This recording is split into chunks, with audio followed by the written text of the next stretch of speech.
Katika zama za mabadiliko makubwa kandanda barani Ulaya, kulikuwa na klabu moja iliyojijengea utukufu wake kwa mafanikio, historia na wachezaji waliokuwa na damu nyeupe yenye nguvu isiyotikisika, nayo ikaitwa Real Madrid. Lakini kilichoweka ulinzi wa klabu hiyo kwenye hadhi ya kutisha si tu makombe waliyotwaa, bali ni ngome iliyojaa walinzi wenye roho ngumu, katili na isiyoyumbishwa. Ulimwengu ukawatambua kwa majina yao kama Pepe na Ramos.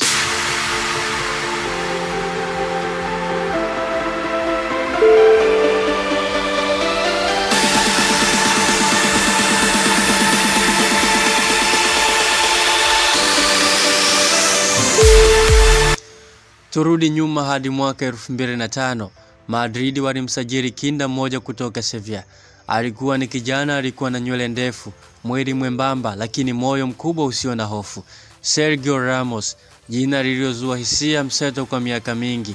Alianza kama beki wa kulia, lakini polepole aligeuka kuwa mlinzi na moyo wa Santiago Bernabeu.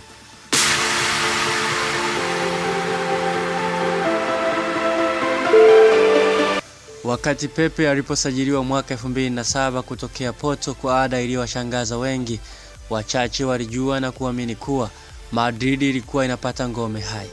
Huyu hakuwa tu beki wa kawaida, bali alikuwa kama shujaa wa kale aliyeamini kwamba beki si mtu wa kutazama, bali mtu wa kutenda kwa nguvu na kwa akili na ujasiri. Ni yule Pepe mrefu, mwenye misuli iliyojengwa kwa kazi ngumu na tabia kutopenda kushindwa. Pepe alikuwa simba katika uwanja wa vita. Kwa pamoja Pepe na Ramos waligeuka kwa ukuta wa chuma Madrid. Walisimama mbele ya kila mfungaji maarufu duniani bila kupepesa macho. Ilikuwa kama sinema ya kivita, kila mechi ilikuwa ni vita.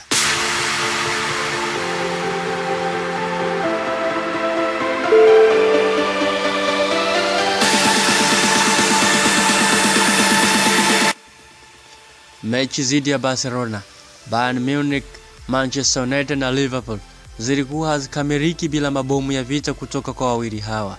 Hakukuwa na mshambuliaji mkubwa ambaye hakuwahi kuonja ubabe wa Ramos au Pepe.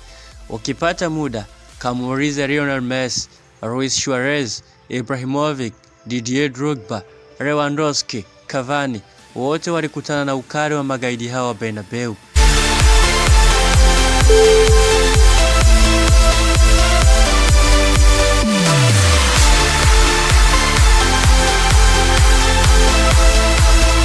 Hakika Pepe alikuwa kisiki, alikuwa hana huruma kwa mwili wa mpinzani, lakini alijua mpira. Alibrook, alitako, alipiga vichwa hadi damu zikamwagika.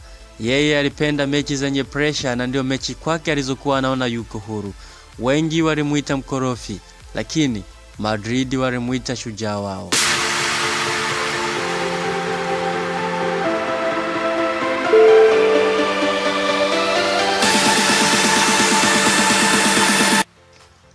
Ramos alikuwa zaidi ya beki. Alikuwa mpambanaji, kiongozi, na kama nahodha alipigana hadi tone la mwisho la jasho. Alitembea uwanjani kama simba aliyetafuta mwindaji, na alipofunga bao alishangilia kama shujaa aliyeokoa taifa lake.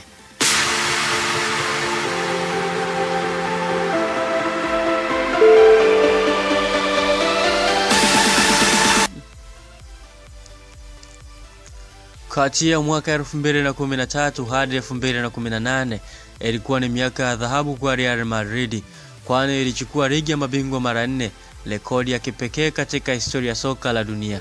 Wakati Cristiano Ronaldo akifunga, Ramos na Pepe walihakikisha bao hilo linahesabika hadi mwisho.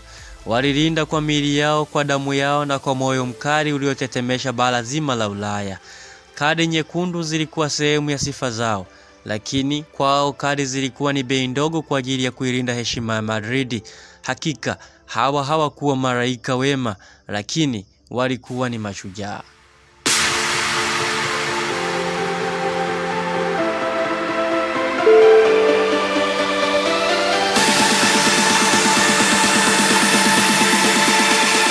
Wahenga wanasema mwisho wa enzi ni mwanzo wa urisi. Pepe aliondoka Madrid mwaka 2007 akijiunga na Besiktas, kisha FC Porto. Naye Ramos baada ya miaka 16 kuitumikia Real Madrid Aliondoka mwaka 2021 na kujiunga na PSG kisha kurejea kwa muda Sevilla. Lakini mpaka leo Bernabeu inaposhangilia ushindi, majina ya Pepe na Ramos hubaki kwenye ukuta wa heshima. Pepe na Ramos walikuwa mabeki wa damu baridi, lakini waliokuwa na mapenzi ya kweli kwa klabu yao.